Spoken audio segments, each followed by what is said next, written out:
بسم اللہ الرحمن الرحیم۔ السلام علیکم۔ کیپٹل ٹاک میں خوش آمدید۔ رمضان کا آغاز ہوتا ہے تو ہم ایک دوسرے کو رمضان مبارک کہتے ہیں، اور یہ کہا جاتا ہے کہ رمضان کے مہینے میں جو شیطان ہے وہ قید ہو جاتا ہے۔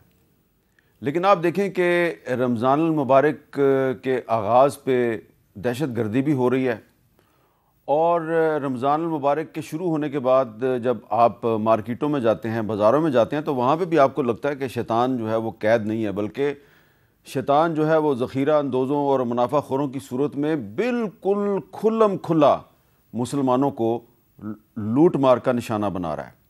تو یہ جب بھی رمضان شروع ہوتا ہے تو اس رمضان میں خواہ پشاور ہو، کراچی ہو، کوئٹہ ہو، اسلام آباد ہو، لاہور ہو، ہر جگہ پر یہ جو منافع خوری ہے اور ذخیرہ اندوزی ہے یہ عروج پر کیوں پہنچ جاتی ہے؟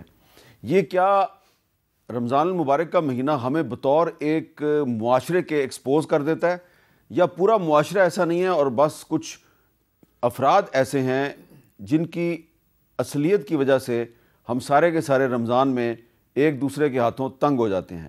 تو آج ہم نے ذرا اس پر بات کرنی ہے، اور ہمارے ساتھ گفتگو کے لیے موجود ہیں جناب بیرسٹر عقیل ملک صاحب، وزیر مملکت، اور حال ہی میں انہوں نے حلف بھی اٹھایا، اور جناب شاہد خٹک صاحب، پاکستان تحریک انصاف کے رکن قومی اسمبلی ہے۔ تو سب سے پہلے میں آپ کو بتاتا ہوں کہ وزیر اعظم شہباز شریف صاحب جو ہیں انہوں نے رمضان کے آغاز پہ کیا کہا۔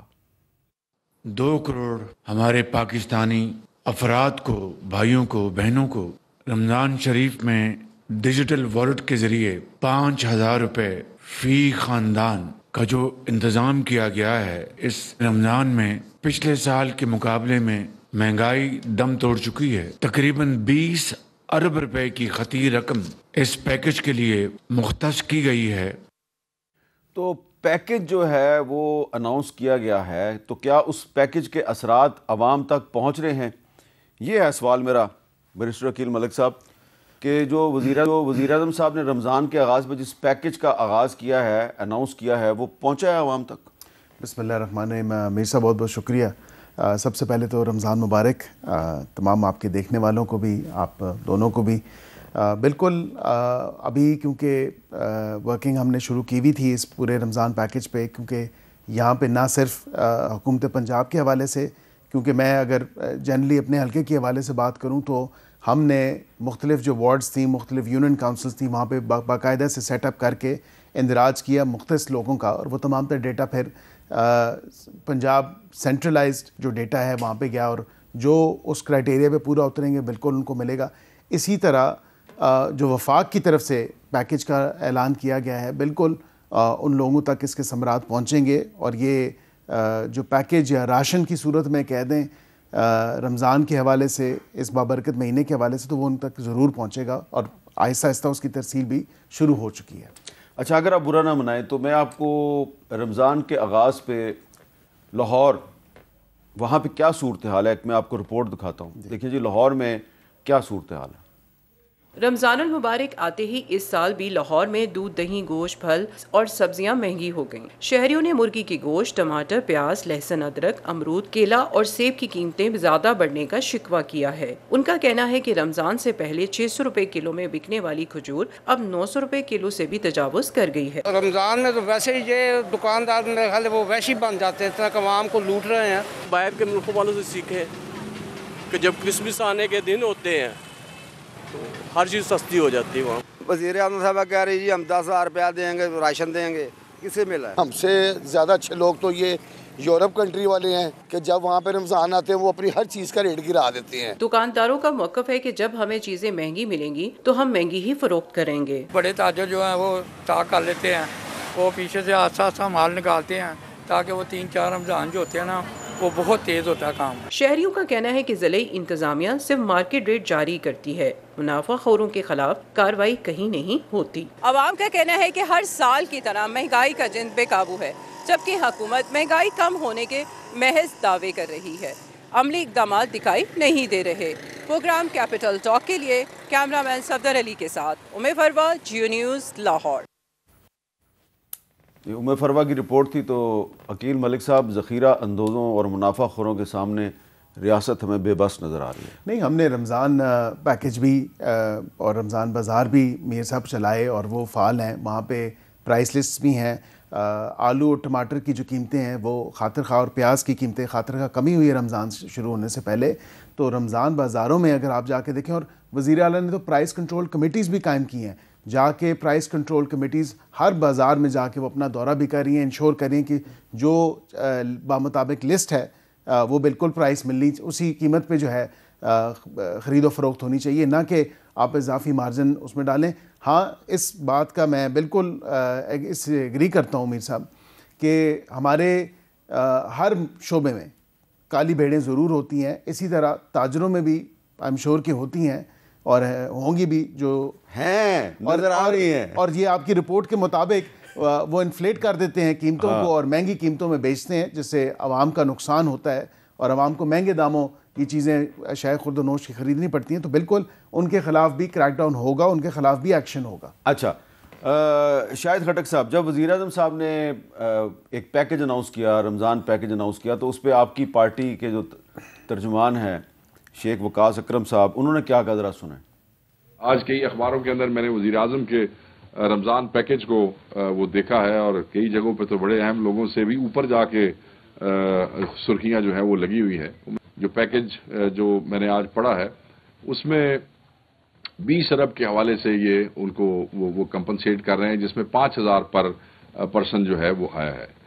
تو جس وقت ہم احساس پروگرام کے حوالے سے 15,000 تک وہ جو ہے وہ کر رہے تھے، وہ دن اور آج کے دن میں مہنگائی کا تناسب جو ہے وہ 5%، مطلب ہے 5 گنا زیادہ مہنگائی ہو گئی ہے. اچھا، اب یہ انہوں نے تنقید تو کر دی وزیر اعظم کے پیکج پہ، لیکن خیبر پختونخوا میں آپ کی حکومت ہے. آپ کی حکومت رمضان میں عوام کو ریلیف دینے کے لیے کیا کر رہی ہے؟ بسم اللہ الرحمن الرحیم.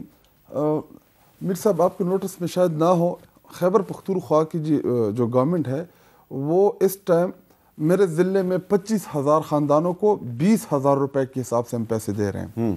جو احساس پروگرام کا ڈیٹا پلس جو بے نظیر انکم سپورٹ پروگرام کا ڈیٹا اور پلس وہ جو پولیٹیکلی، مطلب اگر مجھے کوئی معلوم ہے، میرے ورکرز کو کوئی معلوم ہے کہ مطلب جو ریزرونگ ہے، تو ہم 20,000 روپے دے رہے ہیں. اور اس کے علاوہ ابھی تک انہوں نے کوئی میکینزم ڈرا نہیں کیا. ہمارے پیسے جو ہے ہم ایسے طریقے سے دیں گے کہ نہ کوئی لائنیں ہوگی، نہ اس کے اوپر کوئی شوشہ ہوگا، نہ اس کی کوئی ایڈورٹیزمنٹ ہوگی. مطلب جو سفید پوش لوگ یا جو غریب لوگ ہیں کہ جو 2 وقت کا کھانا ان کو میسر آئے گا ان چیزوں سے، تو ہم ان کو اسی پیسہ کے تھرو ہم ان کو پیسہ ٹرانسفر کریں گے، کسی کو پتہ بھی نہیں چلے گا. لیکن دوسری طرف یہ جو پنجاب کے آپ ابھی مہنگائی کے حوالے سے آپ وہاں پہ بات کر رہے تھے، دیکھیں ایشو خیبر پختونخوا میں بھی ہوں گے. میں یہ نہیں کہہ رہا کہ انتظامی طور پہ وہاں پہ جی سب کچھ ٹھیک ہے اور پنجاب میں جو ہے وہ سب خراب ہے، لیکن چیزوں کو کنٹرول کرنا. رمضان سے پہلے جب ہماری گورنمنٹ تھی فیڈرل کی، تو ہم رمضان سے پہلے پلاننگ کرتے تھے چیزوں کے لیے کہ ذخیرہ اندوزی کے حوالے سے ہمیں کیا کرنا ہوگا، ایڈمنسٹریشن کو ایکٹیو کرتے تھے، پرائس کنٹرول کیسے کرنے ہیں، ان سب چیزوں کے اوپر پہلے سے ورکنگ ہوتا. میرے خیال میں اس حکومت نے، آپ نے ان کا زیرو ورکنگ دیکھا ہوگا اس حوالے سے. میں آپ کو پشاور کی صورتحال آج دوپہر کی تک کی جو صورتحال ہے اس کے بارے میں ایک رپورٹ دکھاتا ہوں. رمضان المبارک کا آغاز ہوتے ہی پشاور میں بھی مہنگائی کی ماری عوام کی چیخیں نکلنا شروع ہو گئی ہیں. آلو جو پہلے 70 روپے فی کلو تھا، اب اس کی قیمت 100 روپے فی کلو تک جا پہنچی ہے. پیاز 80 روپے سے بڑھ کر 120 روپے فی کلو. ٹماٹر کی فی کلو قیمت میں بھی 30 روپے تک کا اضافہ ہوا ہے. گوشت کی قیمت 800 روپے سے بڑھا کر 1200 روپے تک کر دی گئی ہے، جبکہ چکن کی قیمت میں بھی فی کلو 30 روپے تک کا اضافہ ہوا ہے. مہنگائی تو ہے، لیکن جو فوڈ ڈپارٹمنٹ کو حق ادا کرنا چاہیے، کردار ادا کرنا چاہیے، وہ تو ادا نہیں کر رہے. اس کی وجہ سے تو پریشانی تو ہے. مہنگائی اتنی مہنگائی ہے نا کہ کوئی آلو بھی نہیں خرید سکتا ہے، نہ کوئی ٹماٹر خرید سکتا ہے. میرے مسالہ نہیں خرید سکتا، تو بس اب آگے کیا کہنا ہے. ہمارے لوگ جس کو کلو کی ضرورت ہوئی وہ 10-10 کلو 20-20 کلو سودا سلف لے جاتے ہیں، کیونکہ رمضان ہے، پھر ہم باہر نہیں نکلتے. اس کی وجہ سے مارکیٹ میں چیز شارٹ ہو جاتی ہے، پھر وہ ریٹ بھی مہنگا ہو جاتا ہے. دوسری جانب ہر سال کی طرح ضلعی انتظامیہ اس سال بھی مہنگائی پر قابو پانے کے لیے اقدامات کرنے کا دعویٰ کرتی دکھائی دیتی ہے.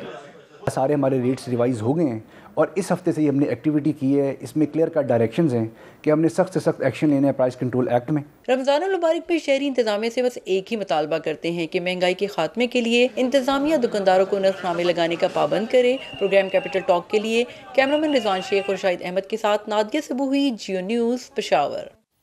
شاہد کھٹک صاحب، پاکستانی خواہ لاہور میں ہو، کراچی میں ہو، کوئٹہ میں ہو یا پشاور میں، اس کی حکومت جو ہے اس کو ذخیرہ اندوزوں اور منافع خوروں سے بچانے میں ناکام نظر آتی ہے. بالکل میں آپ کی اس بات سے اتفاق کروں گا کہ بحیثیت قوم بھی ہماری کچھ ذمہ داریاں ہیں. ہاں، منسل قوم جو ہم نے ذمہ داری لینی ہے کہ اگر میں ایک دکاندار ہوں، میرے پاس چینی پڑی ہوئی ہے اور میں اس لیے صرف سٹاک کر رہا ہوں کہ اس کا نرخ بڑھے گا اور پھر میں مہنگے دام میں بیچوں گا، تو پھر یہ تو نہ اخلاقی طور پہ نہ مذہبی طور پہ اس کی وہ ہے، اور پر یہ حرام خوری ہے. اور بس ایک دفعہ اس حرام خوری میں جو پڑ جائے تو اگر اس کو عادت ہے تو حکومت اگر لاکھ کوشش بھی کرے تو اس نے کرنی ہے.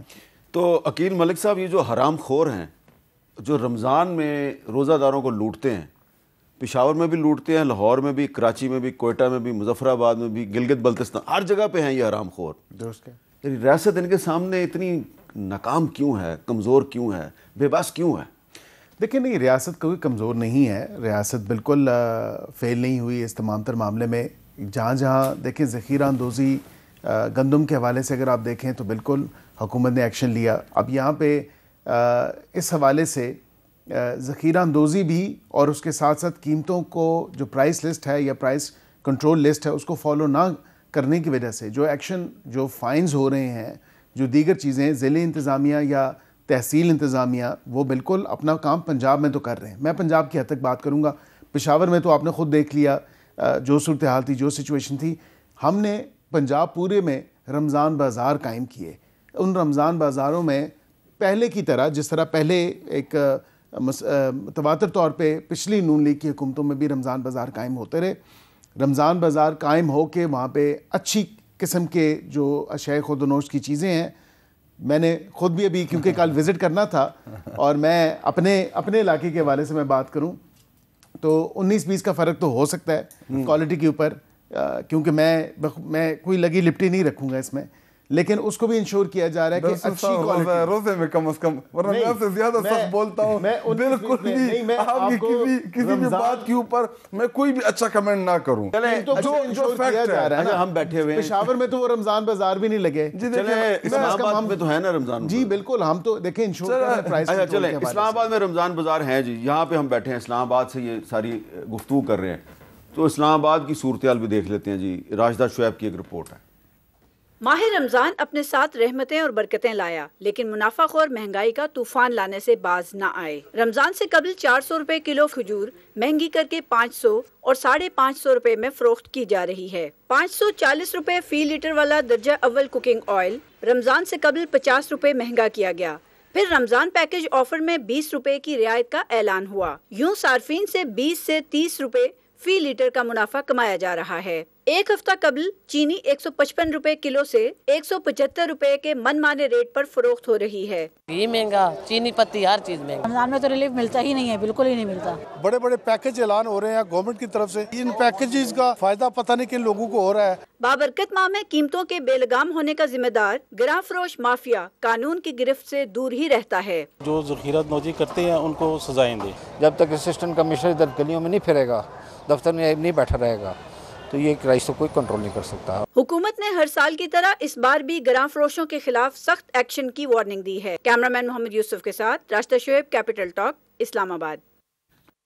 عقیل ملک صاحب، آج کے جو اخبارات ہیں ان کی ہیڈ لائن ہے کہ وزیر اعظم رمضان میں مہنگائی پہ برہم ناراض. تو اگر وزیر اعظم صاحب برہم ہیں، ناراض ہیں، وہ کہہ رہے ہیں جی چینی جو ہے اس کی ذخیرہ اندوزی کی جا رہی ہے، اس کا مطلب یہ ہے کہ رمضان میں ریاست بے بس ہے. نہیں، یہ جس طرح میرے بھائی شاہد خٹک نے بھی کہا، من اصل قوم یا بصیرت قوم جو ہے ہمیں اپنے اندر بھی جھانکنے کی ضرورت ہے. ہم جو دیکھیں کچھ چند اگر لوگ ہیں جو غلط کام کر رہے ہیں تو ان کے خلاف ایکشن ہونا چاہیے، ان کے ساتھ کھڑے نہیں ہونا چاہیے. لیکن ایک بات یہ ضرور ہے، یہ آپ کے ایک اسی پیکج میں جو ویڈیو چلا شارٹ، اس پورے میں میں نے جو چیز دیکھی، ہم اصل میں ڈنڈے والی قوم ہے. ہم ڈنڈے بغیر جو ہے نا، ہمارا بالکل ہم سیدھے ہو ہی نہیں سکتے. تو بالکل یہ ٹھیک کہا کہ ڈنڈا لے کے جب تک اسسٹنٹ کمشنر صاحب بازار نہیں پھریں گے تب تک واقعتاً اس پرائز کنٹرول یہ نہ ہو کہ اسسٹنٹ کمشنر تو کاروائی کرے اس اوپر سے ڈی سی صاحب فون کر دیں یا یہ کیا کر رہے ہو. نہیں ایسے بھی نہیں ہوگا, بالکل نہیں ہوگا. اسسٹنٹ کمشنر جواب دے, ورنہ تو لکھے وہ بتائے. وزیر اعلیٰ پنجاب نے, پنجاب کی حد تک اگر بات کروں, کہ اتنا امپاور کیا ہوا ہے ایڈمنسٹریشن کو اس حوالے سے کہ وہ صحیح ایکشن لیں گے, ان کی اپریسیشن ہوگی. انہوں نے, آپ پورے 1 سال ہو گیا, آپ نے دیکھا وہ پولیس والے معاملے پہ بھی انہوں نے اپریشیٹ کیا, جو چالان جس کو پولیس والے کے ساتھ بدتمیزی ایک سٹیزن نے کی تھی, تو بالکل انہوں نے کہا یہ ٹالریٹ نہیں ہوگا. یہ ہر کسی کا ایک عزت ہے, ہر کسی کا ایک وقار ہے, ہر کسی کی عزت نفس ہے, لیکن اس کے ساتھ ساتھ ہر کسی کی ایک ذمہ داری ہے, رسپانسبلٹی ہے.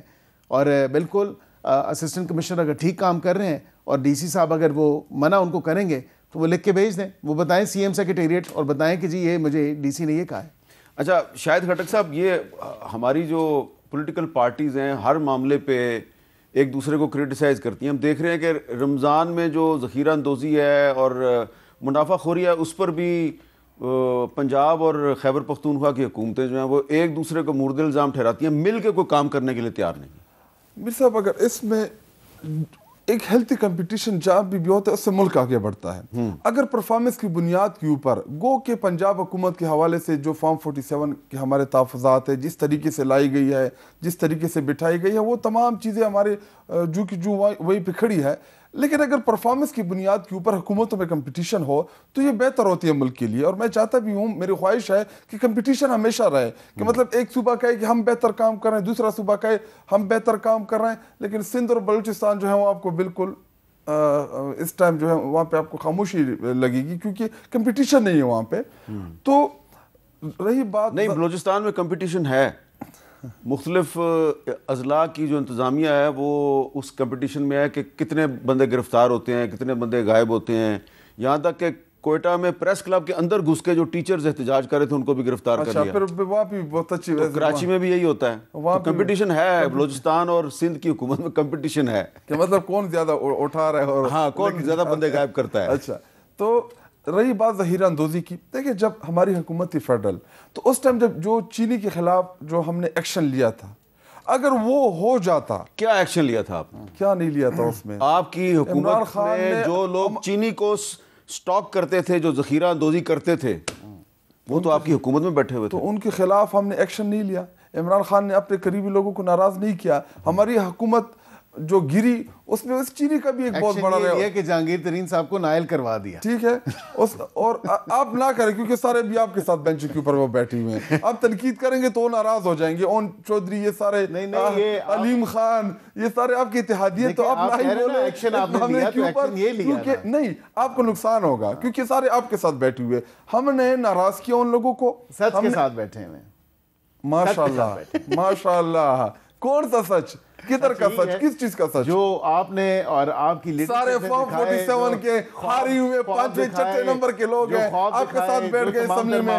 وہ کیا خواب ہے, پاکستان کو بربادی کا خواب, پاکستان کو قرض تلو ٹپونے والا خواب, اس ملک کو لوٹنے والوں کا خواب. وہ تو آپ نے سنی, علیم خان صاحب نے کیا کہا کہ میرے اور جہانگیر ترین صاحب کے جہاز کے علاوہ, خان صاحب تو وہ کسی میرے خیال سے مہران گاڑی میں ہی آتے تھے یا ایف ایکس میں ہی آتے تھے, یہی انہوں نے کہا نا. ان کا انٹرویو نکال کے دیکھ لیں, وہ کہتے تھے کہ یہ اس سے پہلے کیا تھا, مطلب ان کی جو محنت تھی, ان دونوں کی محنت تھی نا, دیکھیں جہاز استعمال ہوتا تھا. علیم خان, جہانگیر ترین جو ہے وہ کوئی جانتا نہیں تھا.